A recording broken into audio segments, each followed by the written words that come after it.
मेरे एक दोस्त ने बताया औरतों को प्रेग्नेंट करने पर 15 लाख रुपए मिल रहे हैं। मुझे पैसों की सख्त ज़रूरत थी। मेरी मम्मी बहुत बीमार थी। डॉक्टर ने कह दिया था ऑपरेशन करना होगा।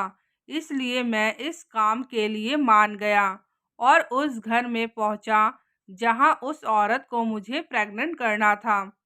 जब मैं उस औरत के नज़दीक गया, मेरा नाम समीर है और मेरी उम्र 18 साल की है।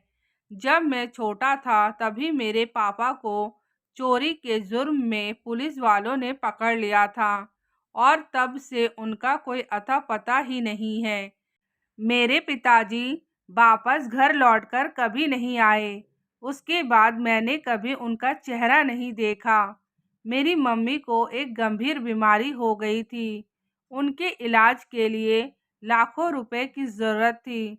मेरे एक दोस्त ने मुझे बताया, अमीर घर की औरतों को प्रेग्नेंट करने पर 15 लाख रुपए मिल रहे हैं। अगर तू जाना चाहता है तो मैं बात करूं। पहले मैंने सोचा ये कौन सी जॉब है, ये किस तरीके का काम है, औरतों को प्रेग्नेंट करने पर पैसे मिलेंगे।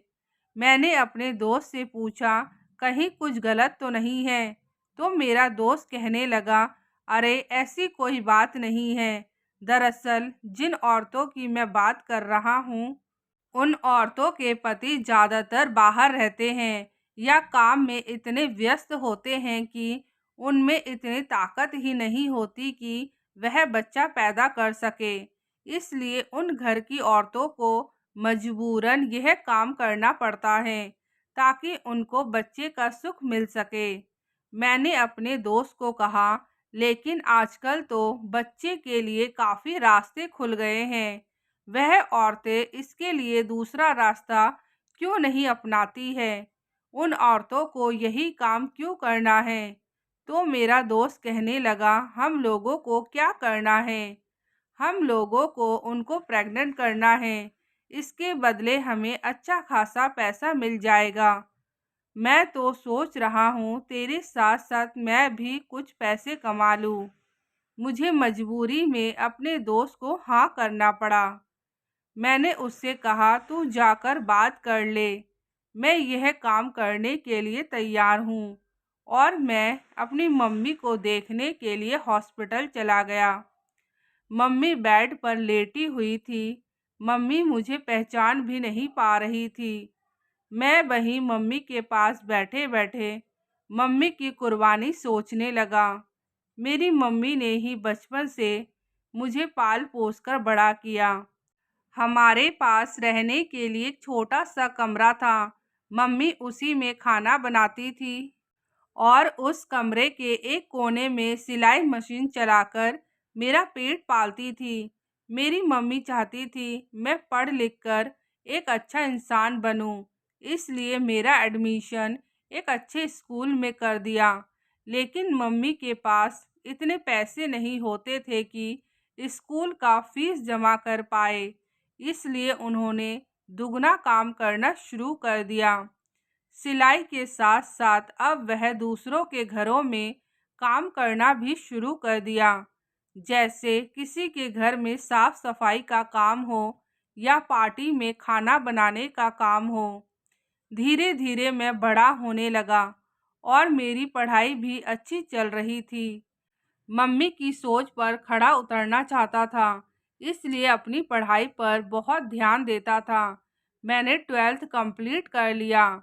उसके बाद मुझे कॉलेज की पढ़ाई करनी थी, तो मैं अपनी मम्मी को कहा, मैं पढ़ाई के साथ साथ जॉब करना भी चाहता हूँ।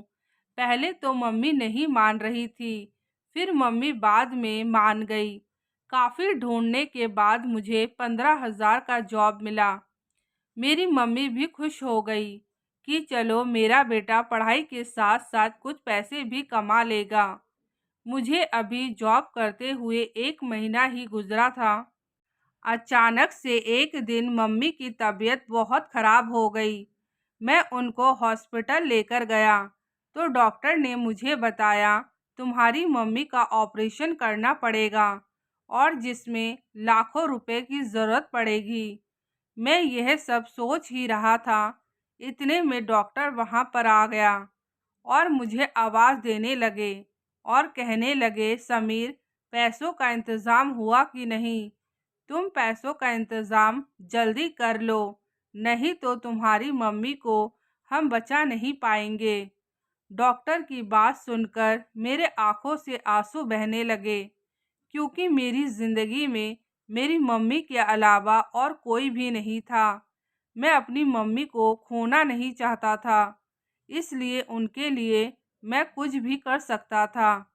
उसके बाद मैं दौड़ते हुए अपने दोस्त के पास गया। मैंने उससे पूछा, तूने बात किया कि नहीं? उसने कहा, मैंने बात कर लिया है। वहाँ पर एक ही लड़के की ज़रूरत है, इसलिए दोस्त, तुझे पैसों की ज़्यादा ज़रूरत है, तू ही चला जा। मेरे फ़ोन पर एक फ़ोन आया और मुझे एक पता दिया, जहाँ मुझे प्रेग्नेंट करने के लिए जाना था।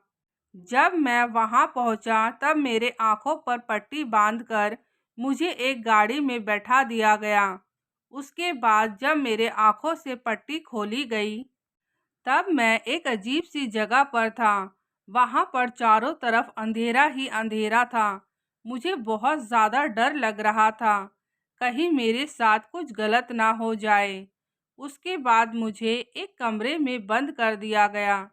उस कमरे में और भी बहुत सारे लड़के थे।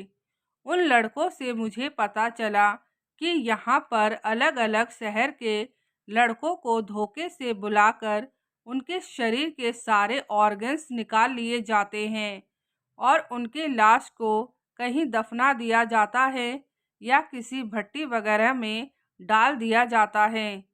मुझे पहले से ही कुछ गलत होने का आशंका लग रहा था, इसलिए मैं अपने साथ कुछ सामान लेकर आया था। मैं एक चाकू और बेहोश करने वाली दवा लेकर आया था। उन लड़कों से मैंने कहा, अगर हमें बचना है तो हमें मिलकर उन सब का सामना करना पड़ेगा। लेकिन हमें उस कमरे में बंद हुए 2 दिन गुजर गए थे। अभी तक कोई नहीं आया था जो ताला खोलकर अंदर आए और हम उसे बेहोश करके यहाँ से भाग पाए। 2 दिन बाद किसी के आने की आहट सुनाई दी। जैसे ही वह बंदा ताला खोलकर अंदर आया, 2 लड़कों ने उसे पकड़ लिया। उसके बाद हमने उसे बेहोश कर दिया। उसके बाद हम वहाँ से बाहर निकले। बाहर भी 4 गार्ड लगे हुए थे। सब लड़कों ने मिलकर उन 4 गार्ड को पकड़ लिया और हमने सबको बेहोश कर दिया। उसके बाद वहाँ पर एक गाड़ी खड़ी हुई थी। सारे लड़के उस गाड़ी में बैठे और वहाँ से निकल गए। हम लोगों ने किसी तरीके से अपनी जान बचा ली थी। जब मैं अस्पताल पहुँचा, मेरी मम्मी मर चुकी थी। मैं अपनी मम्मी को बचा नहीं पाया। मैं वहीं पर अपनी मम्मी को पकड़कर रोने लगा। किसी तरीके से मैंने अपने आप को संभाला। उसके बाद मैंने अपनी मम्मी का अंतिम संस्कार किया। उस समय मैंने सोच लिया था, मुझे जीवन में बहुत पैसे कमाने हैं, क्योंकि जीवन में पैसे बहुत ज़्यादा ज़रूरी हैं। इतना तो मैं समझ ही चुका था, लेकिन मैं नौकरी करके इतना पैसा नहीं कमा सकता था। बहुत सारा पैसा कमाने के लिए मुझे कुछ अपना काम करना होगा, लेकिन किसी गलत तरीके से नहीं, जीवन के अच्छे रास्ते पर चलकर। चाहे मुझे कितनी भी मेहनत करना पड़े, एक दिन ज़रूर सक्सेस हो जाऊंगा।